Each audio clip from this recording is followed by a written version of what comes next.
国国际广播电台。ये China radio international है।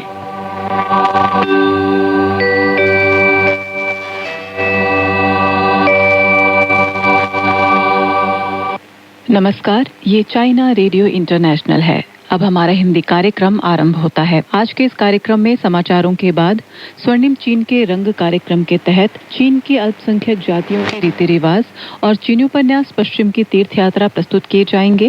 अंत में होगा रोजमर्रा की चीनी भाषा। गुणवत्ता उत्पादक शक्तियों को संदर्भित करता है। 28 से 29 मई तक चीनी और अमेरिकी सेनाओं ने अमेरिका के हवाई में 2026 चीन अमेरिका समुद्री सैन्य सुरक्षा परामर्श कार्य समूह की बैठक आयोजित की। चीन और अमेरिका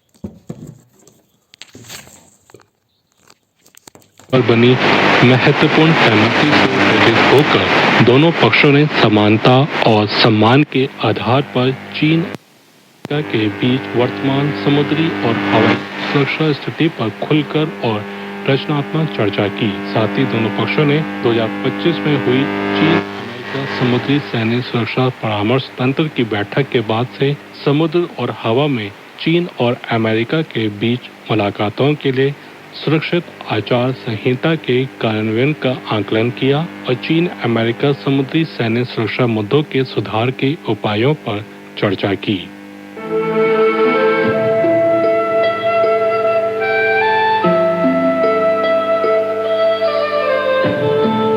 चीन की संस्कृति, सभ्यता और जानकारी, चीन का इतिहास, रीति रिवाज और विदेशी आदान प्रदान, सब कुछ यहाँ मिलता है।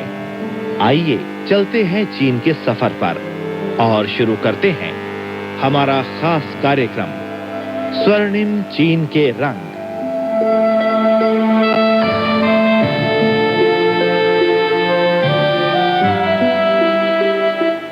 नमस्कार श्रोता मित्रों, आप सुन रहे हैं स्वर्णिम चीन के रंग कार्यक्रम और मैं हूं आपका मित्र पंकज श्रीवास्तव। स्वर्णिम चीन के रंग कार्यक्रम में हम आपको चीन की सांस्कृतिक, ऐतिहासिक और अलग-अलग क्षेत्रों की कहानियां सुनाते हैं। इस कार्यक्रम में प्रोफेसर वांग शुइंग की लिखी हुई चीन और भारत सांस्कृतिक परिप्रेक्ष्य के विवरण पढ़कर सुनाएंगे। तो अपने वायदे के अनुसार हम इस बार भी चीन और भारत की नीति कथाओं का तुलनात्मक अध्ययन एक नई कड़ी के साथ आपके सामने उपस्थित हैं। तो शुरू करते हैं चीन और भारत की नीति कथाओं का तुलनात्मक अध्ययन। पिछली बार जो हमने आपको कड़ी सुनाई थी, नीति कथा का इसलिए स्वागत किया जाता है, इसका युगों से प्रचलन और इसका गहरा प्रभाव इन सभी का नीति कथा की विशेषताओं के साथ घनिष्ठ संबंध है। प्रतिरोध और संघर्ष की भावना इसकी विशेषताओं में से एक है। चाहे चीन हो या भारत, दास समाज और सामंती समाज में दमन और शोषण के शिकार दास, किसान और अन्य मेहनतकश जनता का जीवन बहुत ही दुखमय था। वे समाज के मुख्य उत्पादक थे, लेकिन खुद 2 जून की रोटी और तन ढकने की लंगोटी मिलने को तरसते थे। यहां तक कि उनके प्राण भी सुरक्षित न थे। फिर तो संघर्ष और प्रतिरोध अवश्यंभावी था। संघर्ष और प्रतिरोध की ये भावना तत्कालीन समाज के प्रति मेहनतकश जनता के द्वारा किया गया प्रतिबिंब है और ये चीन और भारत दोनों देशों की बहुत सी नीति कथाओं में प्रकट होता है। क्रूर समाज, भारी दमन और संघर्ष की जटिलता को देखते हुए अवाम के संघर्ष और प्रतिरोध करने के तरीकों पर ध्यान देना जरूरी है। संघर्ष की आवश्यकताओं के अनुसार अपनी विचारधारा को घुमा फिराकर अप्रत्यक्ष ढंग से व्यक्त करना पड़ता था और चेतन की ओर इंगित करने के लिए जड़ का सहारा लेना पड़ता था। इसके अलावा चीन और भारत दोनों देशों की प्राकृतिक विशेषता ये है कि यहाँ बहुतेरे दुर्लभ और अजीबोगरीब पशु पक्षी मिलते हैं। अतः नीति कथाओं में बहुत बड़ी संख्या में पशु पक्षियों के बिंबों का समावेश हुआ। ये नीति कथाओं की एक और विशेषता है। कथाओं में शेर, बाघ, बंदर, हाथी, बिल्ली, कुत्ता, भेड़िया, गाय, भेड़ आदि के साथ साथ कौवा, गौरैया, मक्खी, मच्छर और खटमल आदि तरह तरह के पशु पक्षी आते हैं। जानवरों की चारित्रिक विशेषताओं का सहारा लेकर मनुष्य का विचार प्रदर्शित हुआ है। ये जानवर असली जानवर नहीं, बल्कि मानवीकृत जानवर हैं, जिनकी बोली, चेष्टाएं और यहाँ तक कि विचार भाव भी मनुष्य जैसे हैं, और जिनका सहारा लेकर समाज की हर वस्तु दर्शाई जा सकती है। मानव समाज एक वर्ग समाज है, और इस वर्ग समाज में वर्ग शोषण, वर्ग होता है। पशुओं का समाज एक प्राकृतिक तथ्य है जो मानव समाज से भिन्न है, परंतु पशु समाज में भी बलवान और कमजोर, हिंसा और अहिंसा के बीच की विषमताएं मौजूद हैं। कुछ दूसरों को खाते हैं, कुछ खुद खा लिए जाते हैं, कुछ दूसरों को मारते हैं, कुछ खुद मारे जाते हैं। दास समाज और सामंती समाज में सर्वसाधारण जनता का भाग्य दूसरों द्वारा खाए जाने या मारे जाने का भाग्य था। इस प्रकार सर्वसाधारण जनता नीति कथाओं की रचना करते समय अक्सर जानवरों के आपसी संबंधों का सहारा लेकर और उनमें कल्पना का समायोजन करके अप्रत्यक्ष रूप से मानव समाज के वर्ग संबंधों को प्रतिबिंबित करती थी। साथ ही साथ नीति कथा के कथानक द्वारा ये भी बताती थी कि क्रूर और खूंखार पशु की प्रकृति बदली नहीं जा सकती। वो भले ही उत्पीड़ित पशुओं का जानी दुश्मन है, और जब तक वो मौजूद रहेगा तब तक जंगल में अमन चैन नहीं रह सकता। ये दोस्ती तेरे दम से है, ये दोस्ती। अब आप सुन रहे हैं स्वर्णिम चीन के रंग कार्यक्रम में प्रोफेसर वांग शुइंग की लिखी हुई चीन और भारत सांस्कृतिक परिप्रेक्ष्य के विवरण के तहत चीन और भारत की नीति कथाओं का तुलनात्मक अध्ययन कड़ी। ये दोस्ती तेरे दम से है, ये दोस्ती। कथा के अंत में हमेशा बड़े पर छोटे की विजय, ताकतवर पर कमजोर की विजय होती है। चीन और भारत दोनों देशों की नीति कथाओं की एक और विशेषता है। उदाहरण के लिए चीन की हिरन और बाघ नामक नीति कथा में यह दिखाया गया है कि भला हिरन किस प्रकार अपनी बुद्धि के बल पर खतरे से बच निकलता है, और पशुओं का खूंखार दुश्मन बाघ किस प्रकार खुद मौत के चंगुल में फंस जाता है। भारत की खरगोश का बदला नामक नीति कथा में दिखाया गया है कि नन्हा बुद्धिमान खरगोश खूंखार शेर को कुएं में गिराकर डुबाकर मार डालता है, और इस प्रकार सारे पशुओं का प्रतिरोध लेता है, आदि आदि। वास्तविक जीवन में ऐसा उदाहरण कम ही देखने में आता है, और कभी-कभी ऐसा कर पाना भी मुश्किल होता है। लेकिन फिर भी इससे जनसाधारण की आशाएं, आकांक्षाएं व्यक्त होती हैं, और ये वास्तव में दमन यानी उत्पीड़न के खिलाफ साधारण जनता के प्रतिरोध का मूर्त रूप है। क्रूर पशुओं के चित्रण द्वारा पशु का क्रूर चरित्र तो प्रदर्शित होता ही है, साथ ही कुछ वर्ग शत्रुओं के खूंखारपन, निर्दयता, बर्बरता, घमंड और मूर्खता आदि का बदसूरत चेहरा भी सामने आता है। उन्हें देखकर पुराने समाज में जनसाधारण पर अत्याचार और उत्पीड़न करने वाले शासकों का आंखों के सामने आ जाता है।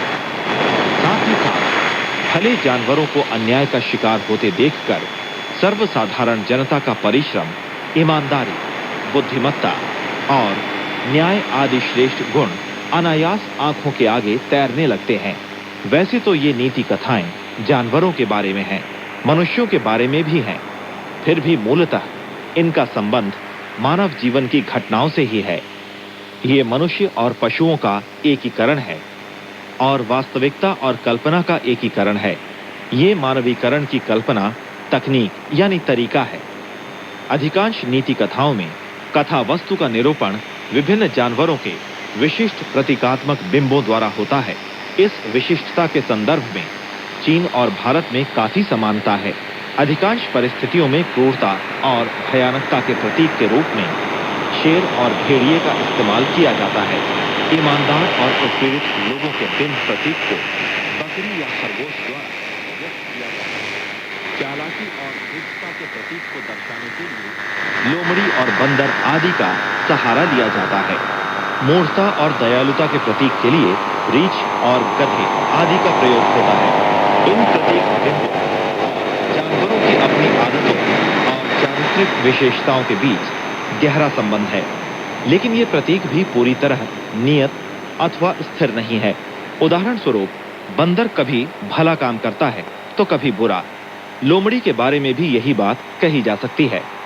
बाघ का बिंब भी ऐसा ही है, कभी क्रूर और हिंसक तो कभी स्वयं दूसरों का शिकार। बिंबों की इस विभिन्नता के कई कारण हैं। मुख्यतः इसका संबंध उनकी परिस्थितियों, संबंधों और चाल ढाल की विभिन्नता से है और इसीलिए लोग उनके प्रति अलग अलग रुख अपनाते हैं। ये दोस्ती तेरे दम से है, ये दोस्ती तेरे दम से है, ये दोस्ती तेरे दम से है, ये दोस्ती तेरे दम से है, ये दोस्ती तेरे दम से है, ये दोस्ती तेरे दम से है। तू जिंदगी कसम से है सारी खुशी। उदाहरण के लिए चूहे को ही लें। उसे आमतौर पर लोगों की नजरों में अच्छा नहीं। चीन में तो एक कहावत भी है, चूहा देखो सड़क पर, मारो फौरन पकड़कर, जो दिखाती है कि चूहे की कोई अच्छी छवि नहीं है। वास्तव में ऐसा है भी। उदाहरण के लिए, चीन की चूहों का प्रेमी, मंदिर का चूहा, चूहा बिल्ली संग्राम और अन्य नीति कथाओं में चूहे से होने वाले नुकसान को ही दिखाया गया है। लेकिन ऐसा भी नहीं है कि सारी नीति कथाएं ऐसी ही हैं। सभी जानते हैं कि चूहों का सफाया करने के कारण लोग आमतौर पर बिल्ली को पसंद करते हैं और चीन में हो या भारत में उसका बिंब आमतौर पर ऐसा ही है। लेकिन किसी प्रतिगामी शासक की चालबाजी का पर्दाफाश करते समय कल्पना का पुट देकर चूहे और बिल्ली के इस संबंध का अक्सर इस्तेमाल किया जाता है। उस हालत में बिल्ली छद्म दयालुता का प्रतीक बन जाती है, जबकि चूहा चालबाजी के सामने आता है।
है और स्वार्थी आदमी को शिक्षा देता है, जो अच्छाई का प्रतीक है।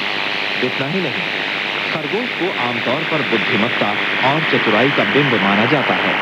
उदाहरण स्वरूप, भारत की नीति कथा खरगोश का बदला। खरगोश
यूं टूअर खाने की लड़ाई और टुकड़े टुकड़े के ऊपर उनके झगड़े का शोर मानो कानों में भर जाता है।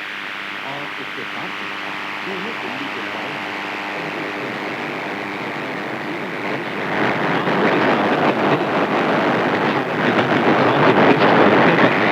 इसी प्रकार ऐसा महसूस होता है मानो हमारी आंखों के सामने ही दो सारस चोंच में दबी टहनी को दांतों से पकड़कर लटकते हुए कछुए को लेकर आसमान में उड़ रहे हैं और फिर घमंडी कछुए के मुंह खोलते ही उसके जमीन पर गिरने और उसकी हड्डियों के टुकड़े टुकड़े होने की आवाज कानों में सुनाई पड़ी हो। मानो धोबी के नाद में गिर जाने से नीले रंग में रंग गए सियार का अन्य जानवरों को धोखा देने का घृणित कृत्य आंखों के सामने आ जाता है।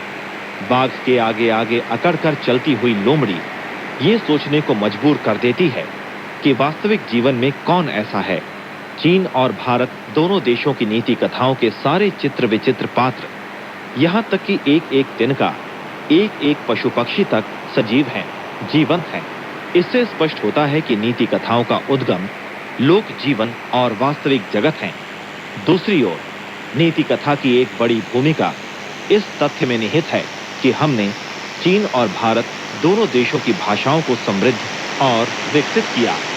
शुरू में नीति कथाओं का उद्भव लोक जीवन से हुआ, अतः संग्रहण और संकलन के काल में उसने किया और विद्वानों के हाथों परिमार्जित हो सजीव भाषा से समृद्ध होकर विभिन्न कालों में लोगों की प्रशंसा पाई। ये प्रक्रिया पीढ़ी को भाषा की रचना। चीन और भारत दोनों देशों की भाषाओं में कई मुहावरे और कहावतें हैं जिनमें काफी गहरा अर्थ और गहरा व्यंग छुपा हुआ है और जिसका प्रचंड अर्थ सोच विचार का सामान मुहैया कराता है। स्पष्टतः इन पर नीति कथाओं का प्रभाव पड़ा है। इसके साथ ही एक के बाद एक कई प्राचीन नीति कथाएं सूत्रबद्ध होकर आकर्षक मुहावरा या कहावत बन गई और हजारों सालों से इनका व्यापक प्रयोग होता आ रहा है। उदाहरण के लिए चीन के टिटेहरी और सीप की लड़ाई, लोमड़ी बनी शेर और इसी प्रकार के अन्य कई उदाहरण, भारत की रंगा सियार और आधी छोड़ सारी को धावे, आधी रहे न सारी पावे आदि ऐसी कहावतें बन चुकी हैं जिन्हें सभी जानते हैं और जिनका लोक जीवन में व्यापक उपयोग होता है। चीन और भारत की कुछ नीति कथाएं गागर में सागर वाले नीति वचन बन गई हैं जिनका प्राचीन साहित्य में खूब प्रयोग हुआ और एक ऐसी शैली का निर्माण हुआ जिसमें कल्पना की ऊंची उड़ान और चिंतन के लिए काफी अवकाश है।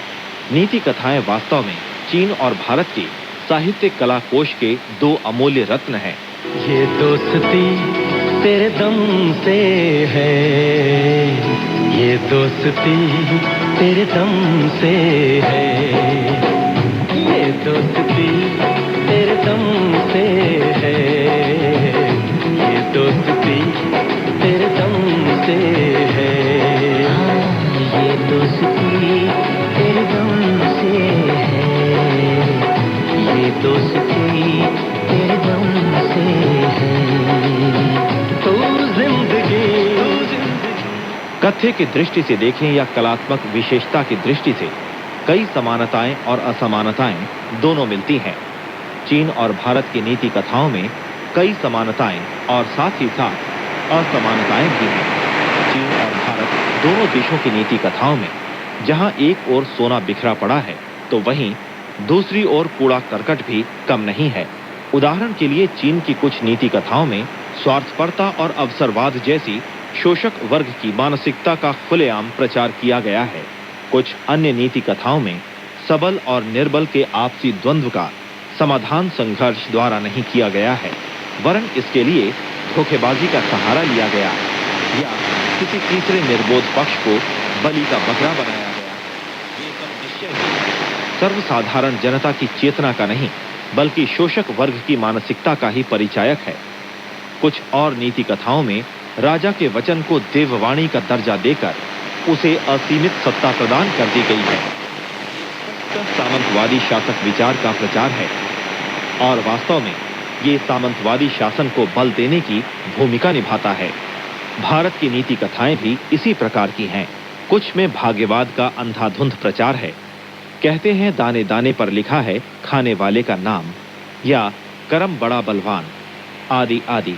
कुछ कथाओं में धन के महत्व को बढ़ा चढ़ाकर प्रस्तुत किया गया है और दिखाया गया है कि दुनिया में पैसे से सब कुछ हो सकता है, जैसे आदमी बहादुर, खूबसूरत, सुभग अथवा हाजिर जवाब हो, चाहे उसे शास्त्रों और शस्त्रों का ज्ञान मिला हो या न मिला हो, पर बिना धन के उसे इस लोक में मान नहीं मिल सकता।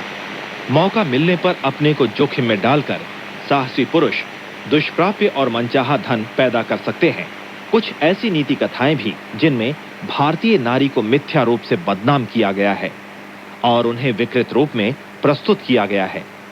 कहा गया है कि यदि आग ठंडी हो जाए, चंद्रमा गर्म हो जाए और दुर्जन से हित हो जाए, तभी स्त्रियों का सतीत्व हो सकता है। उसके भीतर जो होता है वो जीभ पर नहीं होता, जो जीभ पर होता है उसे वो बाहर नहीं निकालती, वो जो बोलती है वो करती नहीं। स्त्रियों का स्वभाव ही विचित्र है। इस प्रकार स्त्रियों की हद दर्जे तक बुराई की गई है। इसके अलावा कुछ ऐसी नीति कथाएं हैं जिन पर बौद्ध धर्म की छाप लगी है और जो चरम सहिष्णुता, धैर्य और त्याग आदि का प्रचार करती हैं। नीति कथाओं के ऐसे अवयव हानिकर हैं और जनजीवन पर एक अवांछनीय प्रभाव डालते हैं। भारतीय नीति कथाओं की एक कलात्मक विशेषता उनकी अभिनव मौलिक संरचना है। इनकी संरचना आपस में जुड़ी कड़ियों की भांति है और एक कथा दूसरी कथा में गुंथी हुई है, यानी पूरी पुस्तक में शुरू से अंत तक एक मुख्य कथा चलती है। पुस्तक के कई खंड हैं और प्रत्येक खंड की भी अपनी एक मुख्य कथा है, लेकिन पुनः उसमें भी कई छोटी छोटी कथाएं हैं। इस प्रकार बड़ी कहानी में छोटी कहानियों का समावेश है और वे आपस में कड़ियों की भांति गुंथी हुई है। इस तरह कथा की रोचकता और उसका आकर्षण बना रहता है और पाठक पूरी किताब को एक ही सांस में पढ़ना चाहता है। भारत में ये शैली प्राचीन काल से ही पाई जाती है और ब्राह्मण धर्मशास्त्र हो या बौद्ध ग्रंथ, सभी में इस शैली का प्रयोग हुआ है। यहाँ तक कि भारतीय महाकाव्यों तक में इसका प्रयोग हुआ है, जो दर्शाता है कि ये शैली भारत में बहुत लोकप्रिय है। पंचतंत्र, जातक और हितोपदेश आदि भारतीय नीति कथा संग्रहों के बारे में भी यही बात कही जा सकती है। ये दोस्ती तेरे दम से है, ये दोस्ती। अब आप सुन रहे हैं स्वर्णिम चीन के रंग कार्यक्रम में प्रोफेसर वांग शुइंग की लिखी हुई चीन और भारत सांस्कृतिक परिप्रेक्ष्य के विवरण के तहत चीन और भारत की नीति कथाओं का तुलनात्मक अध्ययन कड़ी।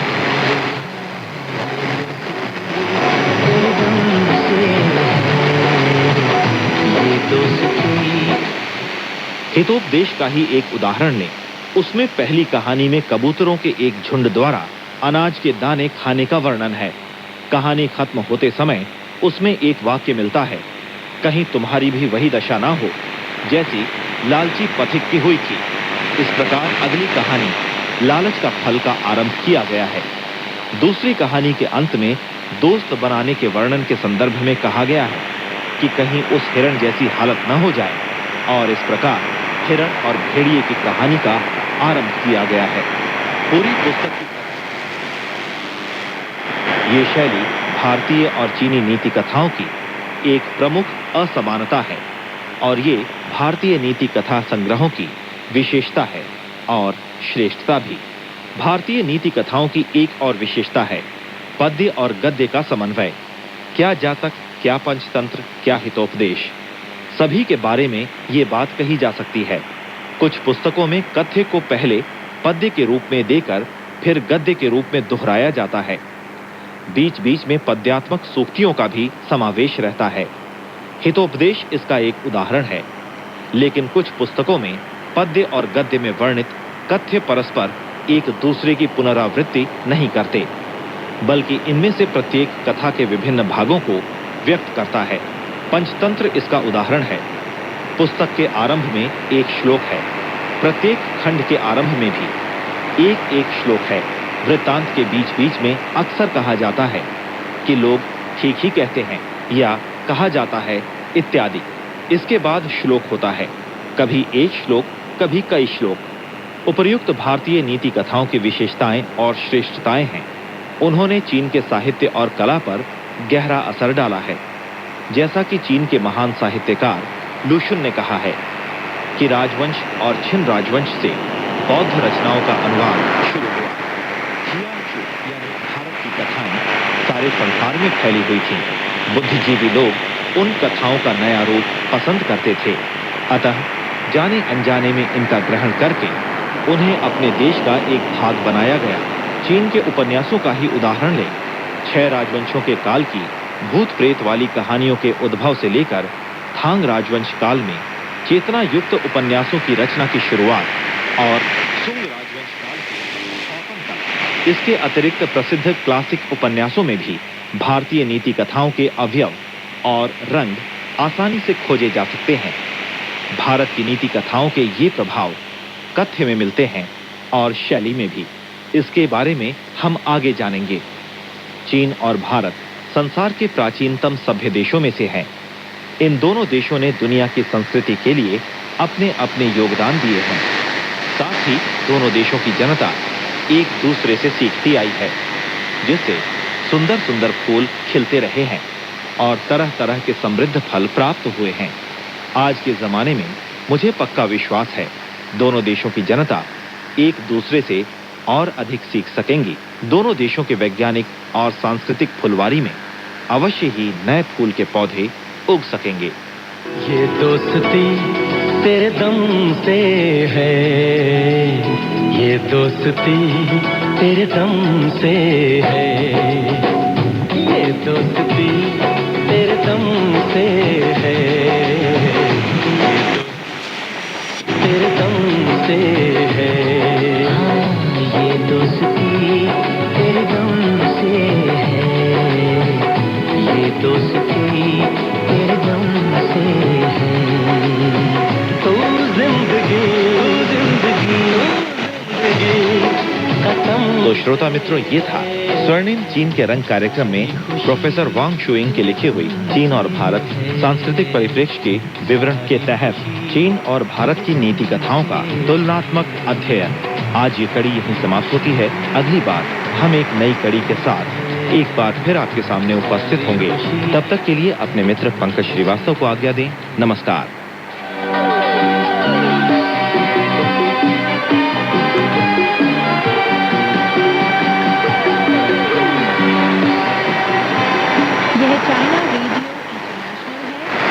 शुरू होता है पश्चिम की तीर्थ यात्रा महासागर का समय।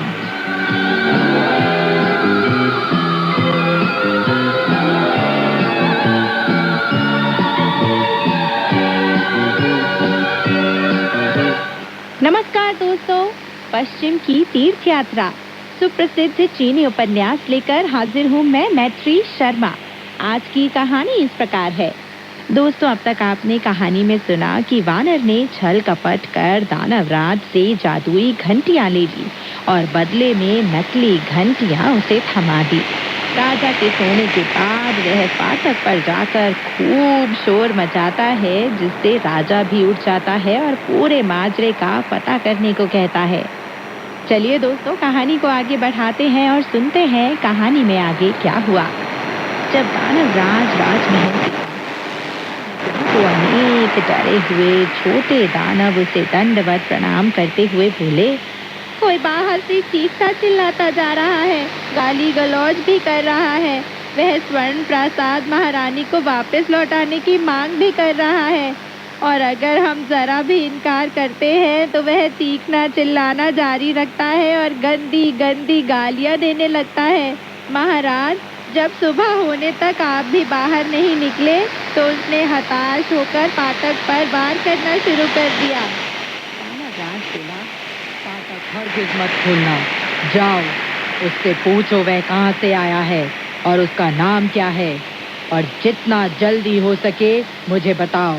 छोटे दानव तुरंत फाटक पर जा पहुँचे।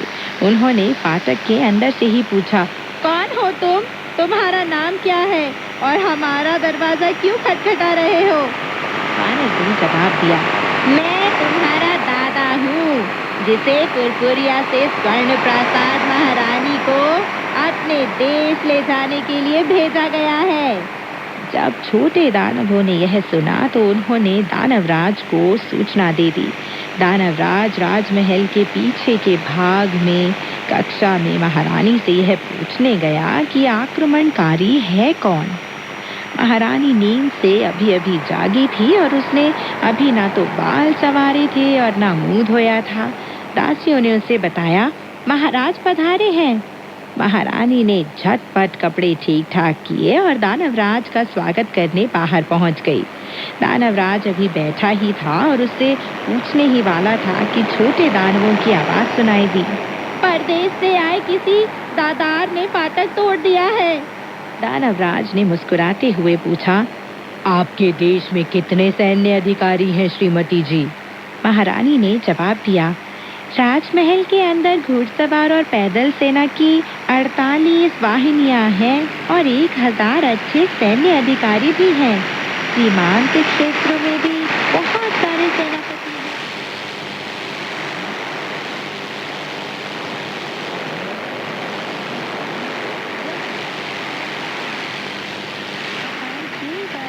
अंतर्राज के श्रेष्ठ पुरपुरिया नरेश की मदद करना और हर रोज सुबह शाम राजा की रानियों और रखैलों को हिदायतें देना था।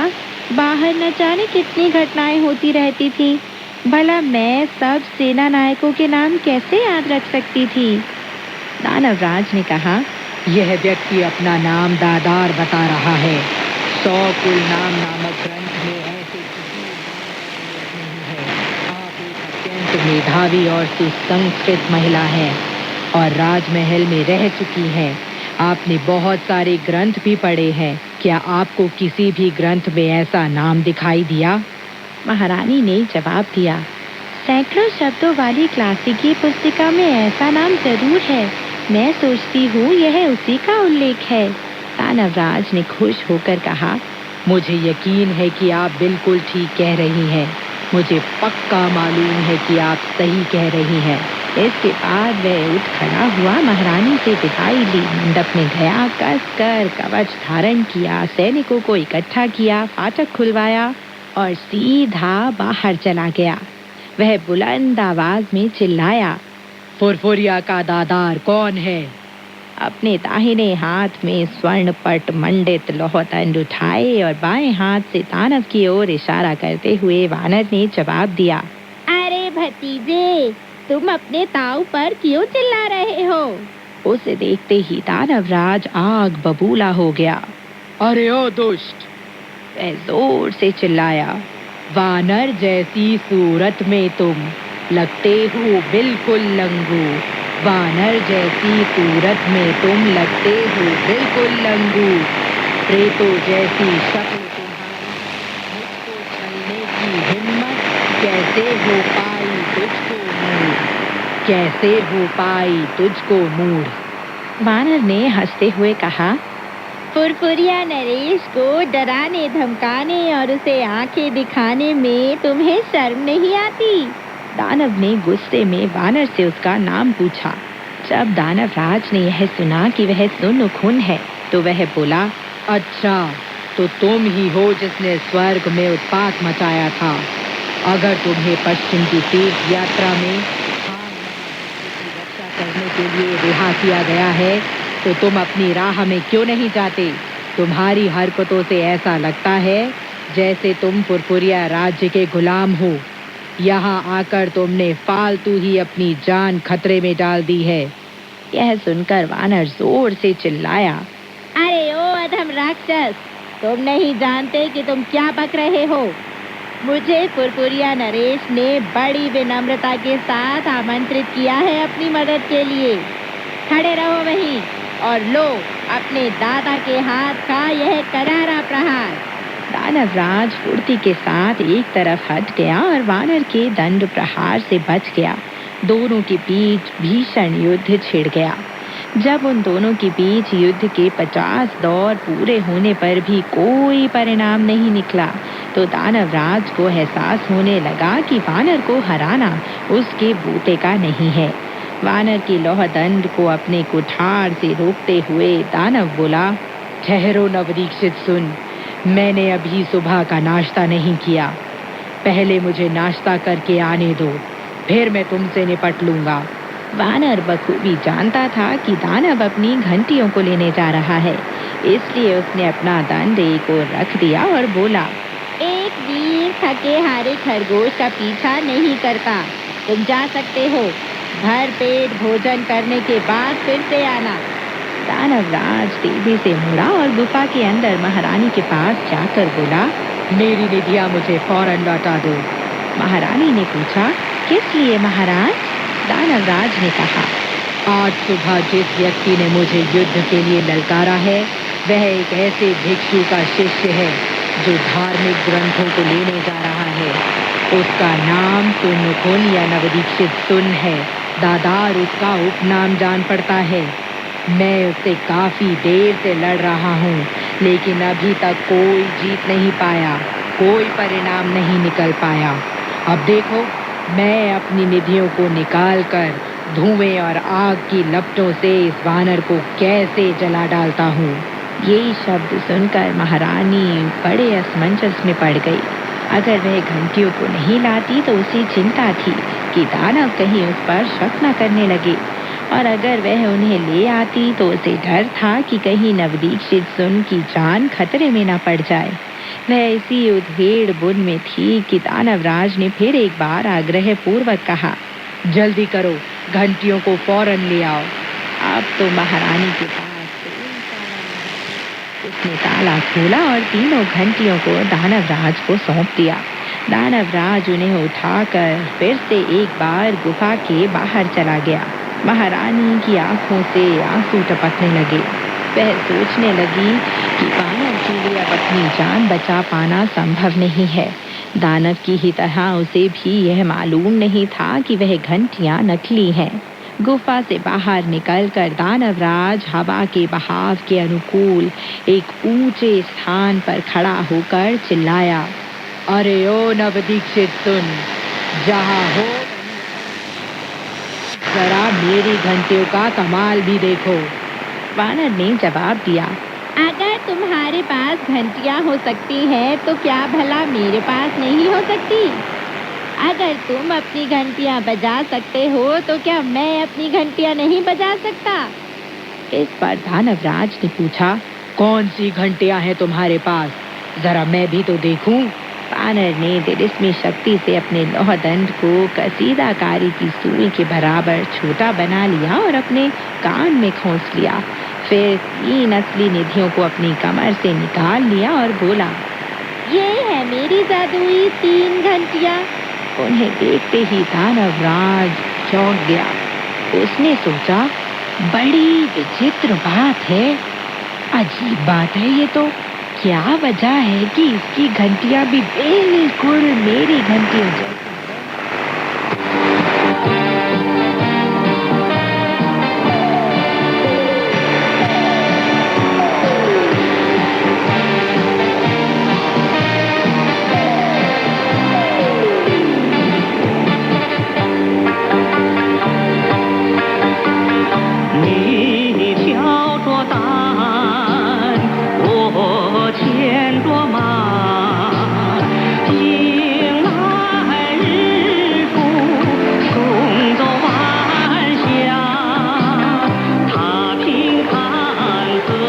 तुम्हारे कंधे पर है पोटली, मेरे हाथों में घोड़े की लगाम। आगे चलते हैं हम पश्चिम की ओर, सूर्यास्त से सूर्योदय तक। रास्ते में मुकाबला करते हैं दैत्यों और दानवों के साथ। फिर आगे चलते हैं हम पश्चिम की ओर। साल दर साल करते हैं पवित्र यात्रा, बड़े साहस के साथ पश्चिम की ओर।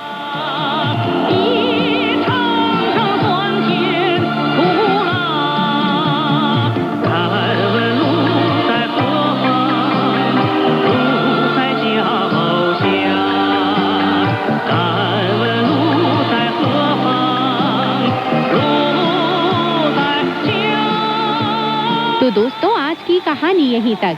आगे की कहानी लेकर मैं मैत्री शर्मा फिर हाजिर होंगी। तब तक के लिए नमस्कार, बाय बाय।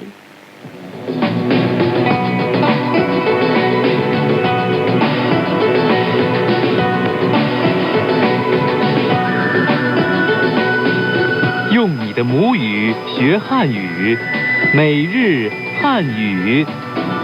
मातृभाषा में चीनी सीखें रोजमर्रा की चीनी भाषा। 用你的母语学汉语，每日汉语。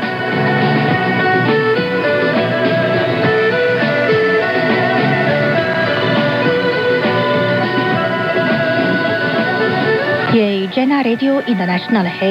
श्रोताओं को सावधान का नमस्कार। श्रोताओं को राकेशवत्स का भी नमस्कार। रोजमर्रा की चीनी भाषा कार्यक्रम सुनने के लिए आपका हार्दिक स्वागत। पिछले पाठ में हमने पियर बार के संदर्भ में इस्तेमाल किए जाने वाले वाक्य सीखे थे। अब आज के पाठ के मुख्य वाक्य। 能跳支舞吗？ क्या मेरे साथ डांस कर सकती हैं? 我请你喝一杯，好吗？ क्या मैं आपके लिए एक ड्रिंक खरीदूं? ठीक है। 有空一起吃饭吧。 समय हो तो एक साथ खाना खाएं। 你真漂亮。 तुम सचमुच खूबसूरत हो।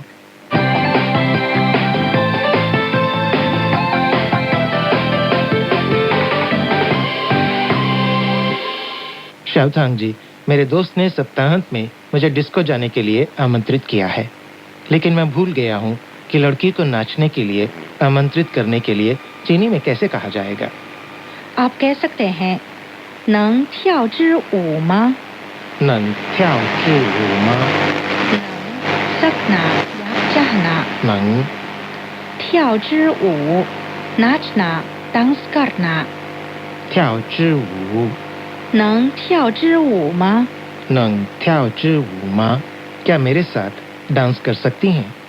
आइए सुने आज के पाठ की पहली बातचीत। 你好，能跳支舞吗？ 好，小姐您好，能跳个舞吗？ 不好意思，我有些不太舒服。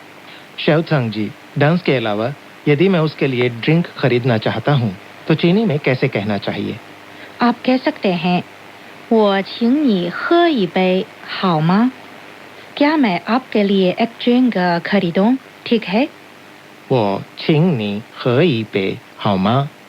我 मैं 我 请 का मूल अर्थ निमंत्रण है। यहाँ अर्थ है खरीदना। 请 你 आप या तुम। 你 喝一杯 एक ड्रिंक पीना। 喝一杯 好吗? ठीक है ना? 好吗? अब हम इन वाक्यों को दोहराएंगे। 我请你喝一杯好吗? क्या मैं आपके लिए एक ड्रिंक खरीदूं? ठीक है। 我请你喝一杯好吗? आइए सुने आज के बाद की दूसरी बातचीत। 我请你喝一杯好吗？ 好啊， 想喝点什么？ 一杯橙汁，谢谢。 वो लड़की खूबसूरत है। ड्रिंक के बाद मैं उसे अपने साथ रात का खाना भी खिलाना चाहता हूँ। इस वाक्य को चीनी में कैसे कहना चाहिए? आप कह सकते हैं 有空一起吃饭吧。 有空一起吃饭吧。 有空 का अर्थ है खाली समय होना। 有空一起 एक साथ। 一起吃饭 भोजन करना। 吃饭。有空一起吃饭吧。समय हो तो एक साथ खाना खाएं। 有空一起吃饭吧。 आइए सुने आज के बाद की तीसरी बातचीत। 有空一起吃饭吧？ 好，什么时候呢？ 明天晚上可以吗？ 可以，没问题。 राकेश जी, जब आप किसी सुंदर लड़की से मिलें तो आमतौर पर सबसे पहले आप उसे क्या कहेंगे? सबसे पहले मैं कहूँगा कि वो बहुत सुंदर है। तो चीनी में इस वाक्य को कैसे कहते हैं? मुझे मालूम नहीं, आप बताइए। सुनिए, इसे ऐसे कहा जाएगा 你真漂亮。 你真漂亮。 你 तुम। 你 真 सचमुच। 真 漂亮 खूबसूरत या सुंदर। 漂亮。 पूरा वाक्य है 你真漂亮。 你真漂亮。 तुम सचमुच खूबसूरत हो। आप यदि उसकी प्रशंसा में यह कहेंगे तो जवाब में लड़की प्रायः 谢谢 यानी धन्यवाद कहेगी। 谢谢。 आइए सुने आज के बाद की जाती बातचीत। 你真漂亮。 谢谢。 अब हम आज के बाद की सारी बातचीत दोहराएं। 能跳支舞吗? क्या मेरे साथ डांस कर सकती है? 能跳支舞吗？ 跳支舞 डांस करना या नाचना। 跳支舞。 我请你喝一杯好吗? क्या मैं आपके लिए एक ड्रिंक खरीदूं? ठीक है? 我请你喝一杯好吗？ 喝一杯 एक ड्रिंक पीना। 喝一杯。 有空一起吃饭吧。समय हो तो एक साथ खाना खाएं। 有空一起吃饭吧。 有空 खाली समय होना। 有空 一起吃饭 एक साथ भोजन करना। 一起吃饭。 你真漂亮。 你真漂亮。तुम सचमुच खूबसूरत हो। 真漂亮 सचमुच सुंदर। 真漂亮。 आए अब आज के बाद की सारी बातचीत सुने। बातचीत 1। 你好，能跳支舞吗？ 好，小姐，您好，能跳个舞吗？ 不好意思，我有些不太舒服。 बातचीत 2। 我请你喝一杯好吗？ 好啊， 想喝点什么？ 一杯橙汁，谢谢。 बातचीत 3। 有空一起吃饭吧。 好，什么时候呢？ 明天晚上可以吗？ 可以，没问题。 बातचीत 4। 你真漂亮。 谢谢。 तो श्रोताओं, ये थी आज के बाद की बातचीत। अब राकेश वत्स और शादांग को आज्ञा दें। फिर मिलेंगे। नमस्कार। नमस्कार।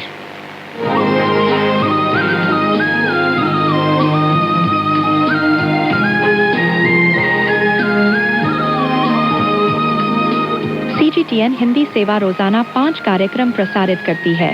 हमारा पहला कार्यक्रम भारतीय समय के अनुसार सुबह 8:30 से 9:30 बजे तक, दूसरा कार्यक्रम संध्या के 6:30 से 7:30 बजे तक, तीसरा कार्यक्रम रात के 8:30 से 9:30 बजे तक, चौथा कार्यक्रम रात के 9:30 से 10:30 बजे तक और पांचवा कार्यक्रम रात के 10:30 से 11:30 बजे तक प्रसारित होता है।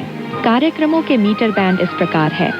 सुबह 8:30 से 9:30 बजे 13,720 किलोहर्ट्ज, शाम 6:30 से 7:30 बजे 9,635 किलोहर्ट्ज, रात 8:30 से 9:30 बजे तक 7,225 किलोहर्ट्ज, रात 9:30 से 10:30 बजे 7,395 किलोहर्ट्ज, रात 10:30 से 11:30 बजे 1,269 किलोहर्ट्ज। अब इंटरनेट पर CGTN की हिंदी वेबसाइट भी खुली हुई है। इसे देखने के लिए हम आपका हार्दिक स्वागत करते हैं। हमारी वेबसाइट का पता है hindi.cgtn.com।